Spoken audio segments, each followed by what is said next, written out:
Hi, I'm Marissa Lamberty. I'm Sean Prodden. I'm Ben Schlanger. I'm Zach Kendall. And We're we're Team A15. A15. And we're going to be talking about logical equivalence and proof by truth tables. Two propositions, P and Q, are logically equivalent if the compound proposition P, if and only if Q, is a tautology. This is denoted by the symbol of three parallel lines, and it is read as P is logically equivalent to Q, or P is identical to Q. A truth table is a combination of all possible values for the logical variables and their corresponding output. A truth table is formed by starting with the logical variables and slowly building up to the desired compound logical expression. Each column in a truth table represents the possible true or false values for each variable.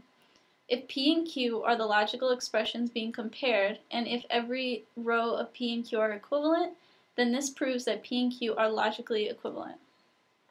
So we're going to start things off with an easy example and see if P or P and Q are logically equivalent. So here you can see that we set up the basic truth table for you and filled out the columns of P and Q with all the possible combinations of inputs for P and Q. So in the column next to column Q, you see that we have column P and Q, which is part of the larger logical expression of P or P and Q. And we want to figure out the truth values for this, so it'll make figuring out the truth values for the final logical expression easier. So we see in the first row of that column, the inputs are both true, which leads the output of P and Q to also be true. The next column, P is true and Q is false, which makes P and Q false. In the next column, P is false, Q is true, which also makes P and Q false. And in the final column, P is false and Q is false, which obviously makes P and Q false. In the final column, we're evaluating the compound logical expression of P or P and Q. In the first column, because P is true and P and Q is true, P or P and Q must be also true. In the second column, P is true and P and Q is false, so the compound logical expression must be true since P is true. In the third column, both P is false and P and Q is also false, so the compound logical expression must be false. In the fourth column, P is false and P and Q is false, so once again, the logical expression is false.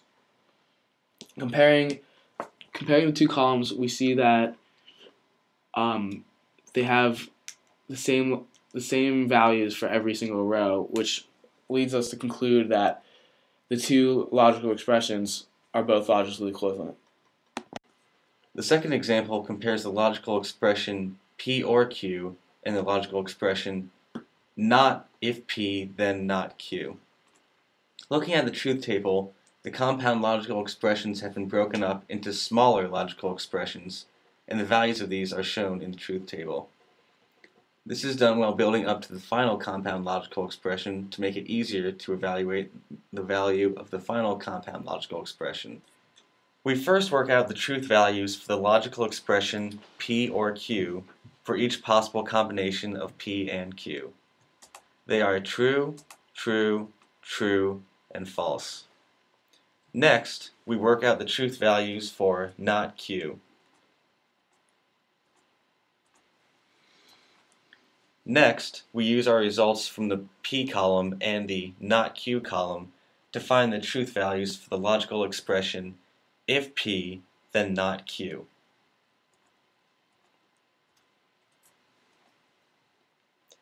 Finally, we create the truth values for not if P, then not Q by negating every value in the previous column.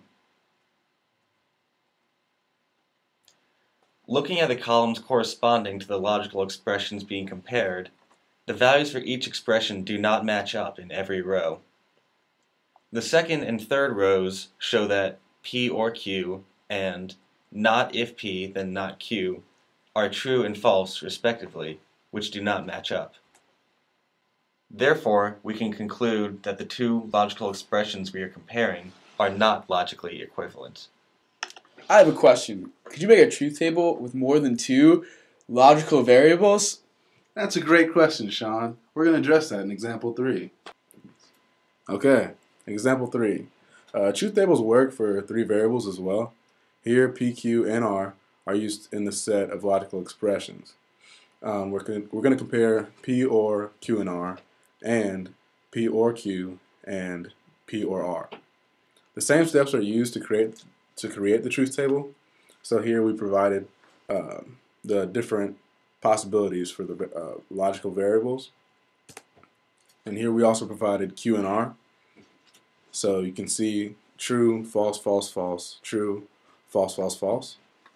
So for the next column we have true, true, true, true, true, false, false, and false.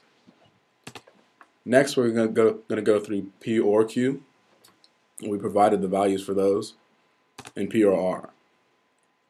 Next we need to look at P or Q and P or R. Using the previous 2 columns, we can come to a conclusion with true, true, true, true, true, false, false, and false. Now, oh Augusta, you crack me up. This is indeed a logical equivalency. The final example also deals with 2 logical expressions which have 3 variables. Here we laid out all of the truth tables for the 3 variables and the leading expressions that are required for the final 2. Looking at the first expression, P and Q and R, we see that the first row is true and the rest are false. Using the other truth table, parts of the truth table, we see that P and Q, or P and R, the first 3 are true and the final are false. This leads to the conclusion that P and Q and R and P and Q, or P and R, are not logically equivalent because their 2 truth tables do not match. Want to learn more about logic, proofs, and discrete math? Take EECS 203 at the University of Michigan, and you're guaranteed fun. And remember, always keep it logical.